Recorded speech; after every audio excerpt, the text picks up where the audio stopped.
So this is a loss of surplus value on the left-hand side via a struggle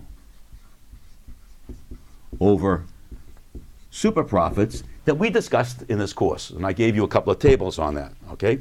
So here, American capitalists are losing what? They're losing the surplus in the TV industry to the competitive Japanese.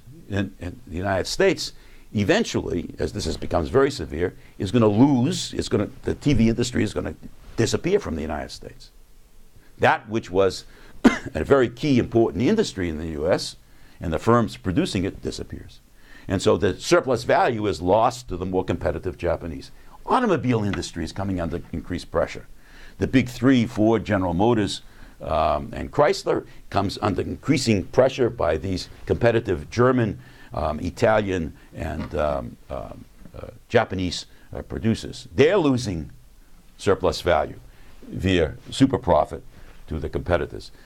Electronics industry in general, okay, rubber industry, steel industry, it just goes on and on and on. So across the major industries in which there's a good deal of monopoly power, the capitalists are getting hit by competition on the left-hand side, whilst simultaneously they have to pay higher wages to the workers, sometimes and often in those same industries, higher corporate taxes to the state, and now they get hit with this oil shock from OPEC. So this is a looming crisis which becomes an actual crisis as the 70s continue. And people talk about the end of American capitalism, just like the British capitalism started to decay after the 1870s. They talk about now the decay of American capitalism won't be able to compete with the super efficient Japanese. And you know, it's a crisis. The crisis helps to produce a solution, which is that a man arrives upon the scene in the late 1970s, gets elected to office in 1981. It's President Ronald Reagan. And President Ronald Reagan comes into office, and before that, President Reagan mounts a campaign in which he says American capitalism is being threatened by special interest groups. And he names them. The special interest groups are the unions, the strong unions, the state itself, and of course OPEC. Okay?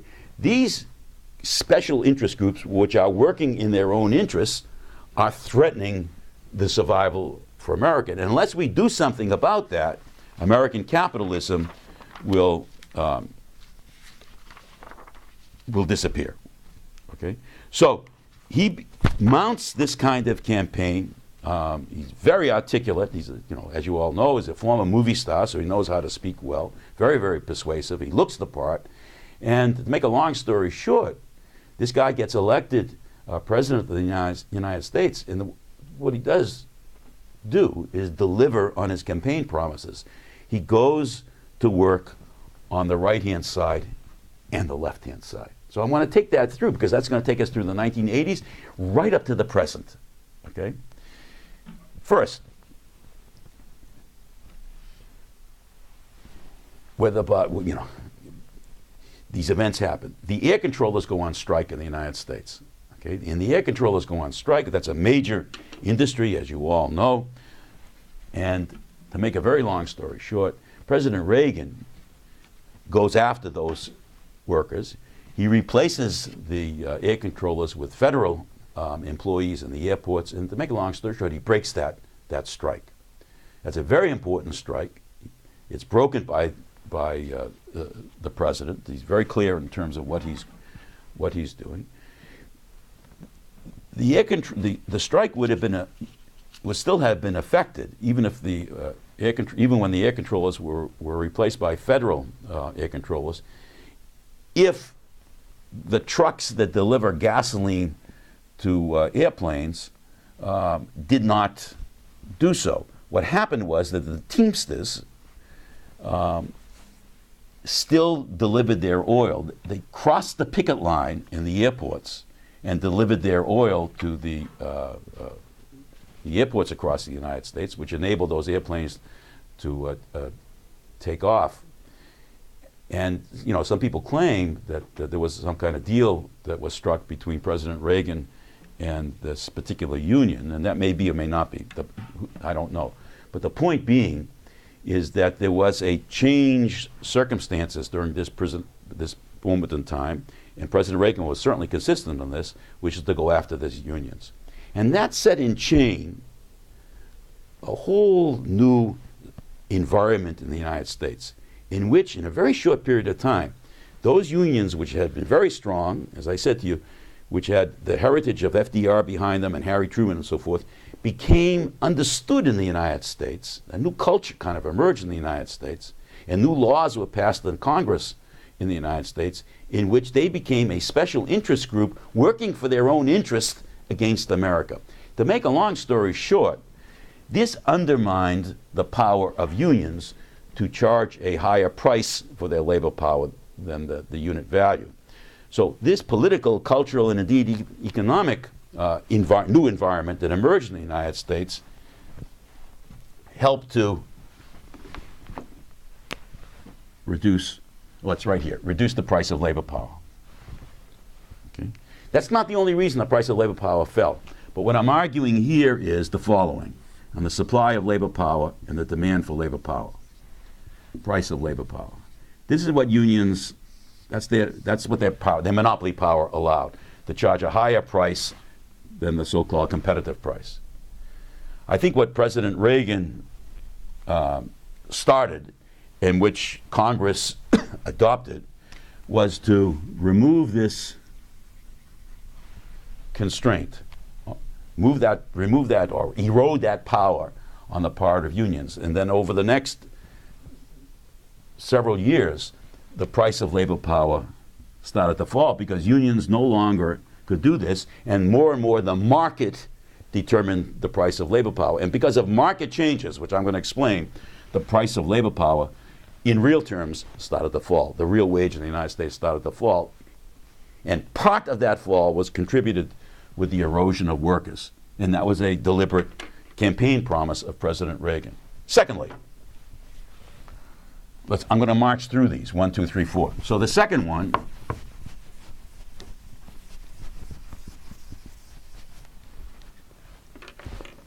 so this is being eroded.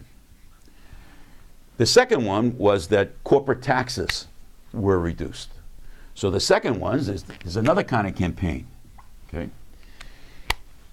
And the campaign here was that the state is too large. The state is interfering with market incentives. It's taking too much of the profits of corporations to support all kinds of government expenditures. Okay? And the argument was that the federal government should reduce the corporate tax, which would allow corporations to invest more. And if they could invest more, that would raise the productivity of labor, and that would help to solve the left-hand side. There's a very strong argument, okay, that was mounted at the time. So in fact, we had the beginning of a reduction of taxes, federal taxes, on corporations. But it's very difficult to get to that through Congress unless you're going to cut personal taxes on everybody else. And so what emerged is a new kind of culture in the United States in which the tax rates on corporations and the tax rates on individuals started to fall, okay, and fall rather dramatically. It's probably the biggest tax cuts we've ever had in our history, first under President Reagan, then under President Bush #2, okay? So we had dramatic cuts in tax rates, which are with us today in the United States, to solve this problem. And the idea here, the strategy was, if you lower the taxes on corporations, they could, what? They could increase, especially the subsumed class payments for capital accumulation that we discussed previously in this course. So that's one component that would increase. You cut the PLP to workers, you cut the corporate taxes, and then you can boost this. Notice this, let's not forget this. This is the delta C. That's the investment in new means of production, which would raise the productivity. Remember, this is an increase in C over C plus V. That'll raise the productivity of workers.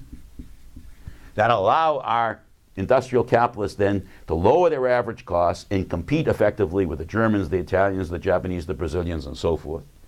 Secondly, this will increase employment here times the number of hours. So even if the hours stay the same, you'll increase employment here because you'll be hiring more people, okay, more jobs.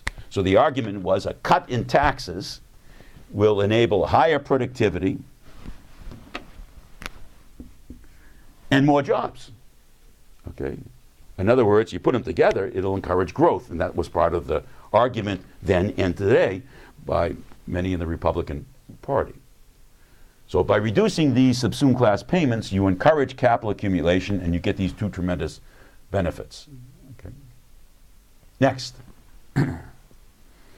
The argument, the next kind of argument is that, I should go back to this corporate taxes, I don't want to lose it. So the good side for the capitalists is being reduced. There's another good side for the capitalists under President Reagan's platform, which was we're going to reduce corporate taxes, but we're also going to increase defense expenditures in order to, let me just sum it up, in order to engage and defeat the evil empire, which is that of the Soviet Union, which at that time was still, the Soviet Union was a communist country or claimed to be a communist country. So there was two parts to this. You reduce taxes, both corporate and personal taxes, and you raise government expenditures in terms of defense expenditures. So I just want to jump for a moment. For the state, it's got revenues, it's got expenditures. These are revenues and these are expenditures in the state. You're reducing revenues by cutting the taxes, starting with President Reagan, both corporate and personal. You're raising expenditures on military. Well, it's not, you can see from the equation, you're going to get this. That is, the state's going to start running deficits, which it did. And so this began a process of cutting taxes, left-hand side, raising or maintaining government expenditures on raising them for defense, maintaining them for as much as possible for everything else, and hence deficits were looming in the United States, were growing and growing to this day.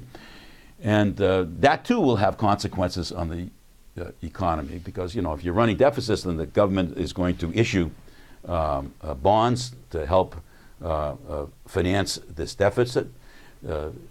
Increasing the supply of bonds is going to drop the price of bonds, or another way of saying the same thing is going to raise the interest rate. And an increased interest rate is going to cause havoc on consumers and industrial capitalists. So it's another kind of contradiction. Okay, so to make a long story short, and I shall come back to it, solving this problem creates a crisis for the state. You can say in psychological terms that the problem for industrial capitalists has been displaced onto the state in terms of state deficits. Let me take now the third one. Third one is also very interesting. Okay, the third one argues the following. Okay, again, it's very complicated. I just want to summarize this.